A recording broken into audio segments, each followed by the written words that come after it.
कोई पराभव हमारा करना चाहे तो हमारा साधन नहीं रुकना चाहिए। बहुत बहुत बड़े महापुरुष की बात कर रहे हैं, ये जो वर्णन कर रहे हैं इन्हीं के लिए करे। कभी एक सेकंड दिनचर्या में फर्क नहीं पड़ता था। साधकों के ऊपर ये बहुत इस बात का शासन करते थे कि साधक अपनी दिनचर्या में उठना और शयन करना से लेकर के पूरी दिनचर्या में राइट टाइम होना चाहिए, तभी सिद्धावस्था प्राप्त होती है। ये नहीं होना चाहिए कि अब जब मन आया तब सो गए, जब मन आया तब जग गए, जब मन आया तो आ गए, जब मन आया नहीं। ऐसा दिनचर्या नहीं होती साधु की, भगवत प्राप्ति वाले की। अपना कोई पराभव कर दे तो हमें कभी अपमानित नहीं होना है, दबना नहीं है। पराभव कर रहा है वो हमें नीचा दिखाना चाहता है, हमारा दबना माना जाएगा यदि हम अपनी दिनचर्या और साधना छोड़कर उदास होकर बैठ गए। क्या होगा? 4 लोग निंदा करते, 4 लोग खिलाफ, पूरा विश्व खिलाफ हो जाए। ऐ साधक तू केवल अकेला है, पूरा विश्व तेरे खिलाफ है। पूज्य पादुरिया बाबा, फिर भी तुझे अपने कदम नहीं रोकने, ऐसे चलना। ये नहीं कि 4 के सहयोग से हम चल रहे हैं, नहीं। सिंहवती अकेले मार्ग है, हजारों के बीच में तो भी अकेले हो, अकेले हैं तो अकेले हैं ही। चल चला चल राह में अनुभूतियों का ले सहारा, कौन तेरा साथ देगा, व्यर्थ में किसको पुकारा। या जिसको साथी बनाओगे तुम्हारे चिंतन को चुराएगा, तुम्हें परास्त करेगा, तुम्हें उठाएगा नहीं। उठाएगा तो केवल हरि गुरु। चिंतन में नहीं आना चाहिए हमारे और कोई सहयोगी, एकमात्र हरि गुरु के सिवा कोई सहयोगी नहीं। नाम जापक, सावधान, तुम्हारा तिरस्कार होगा। तुम्हें उस तिरस्कार से पराभूत नहीं होना, उदास नहीं होना, निराश नहीं होना। तुम्हें उत्साह संपन्न होकर नाम गाने सदा रुचि, तुम्हारा उत्साह बढ़ना चाहिए। सह गया, बड़ी कृपा। जैसे कोई किसी ने गाली दिया, उपहास किया, तो आप निकल गए तो आपके हृदय में शीतलता आएगी। सह गया, क्रॉस हो गए, एक परीक्षा में पास हुए। राधा राधा राधा, बड़ी कृपा श्री जी की। उसने बहुत अपमान किया, तिरस्कार किया और हमको क्रोधित करने की चेष्टा की, लेकिन हृदय में क्रोध नहीं आया, बचा लिया श्री जी ने। नाम की बड़ी कृपा, बड़ा आनंद आएगा, देख लेना।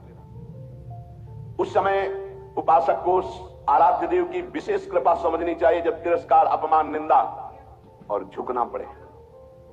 झुक गए तो उठ जाओगे, और उठ गए तो टूट जाओगे। ये मार्ग है, समझना।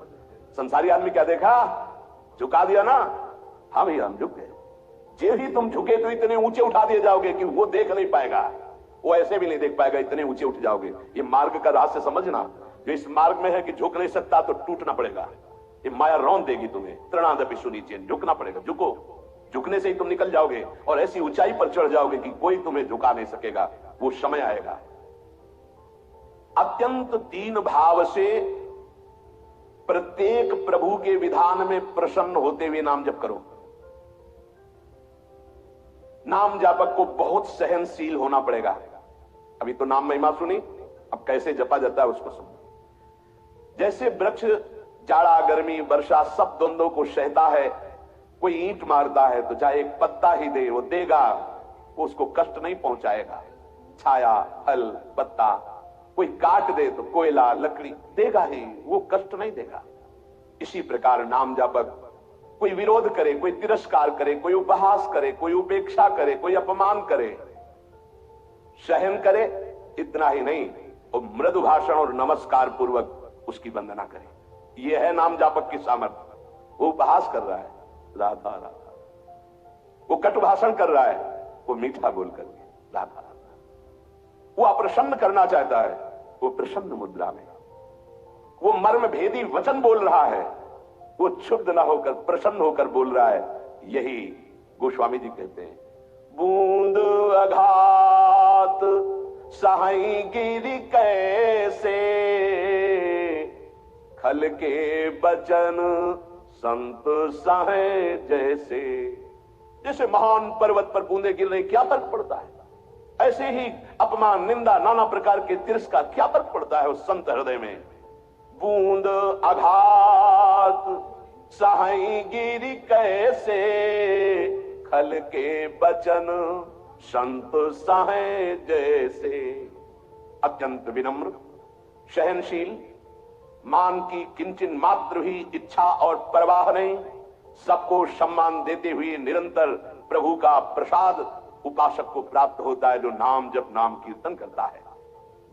नाम जापक में आचार शुद्धि, शरीर शुद्धि और भाव शुद्धि तीनों अत्यंत आवश्यक है। भाव संशुद्धि पहला। नाम जापक पहला लक्ष्य बनाए कि नाम का फल केवल नाम निरंतर जपना है। भगवान भी आके सामने खड़े हो जाए तो नाम जप बंद नहीं होगा। ये हमें सामर्थ्य चाहिए, ये भाव संशुद्धि। अगर हम जिनका नाम जप रहे हैं वो आ जाएं और कह दें कि नाम जपना छोड़ दो, मैं आ गया, तो हम नाम जपना नहीं छोड़ेंगे, आप चले जाइए। आप जाएंगे कहां? पतंगो यथात्वा मनुभ्रम माणा, डोरी हाथ में है, पतंग प्रियालाल है, नाम है डोरी, राधा राधा राधा, जाओगे कहां? हमारे समीप रहोगे। पूज्य भाई जी महाराज, पूज्य गोस्वामी तुलसीदास जी महाराज, वो महान उपासक जो राम से भी बढ़ करके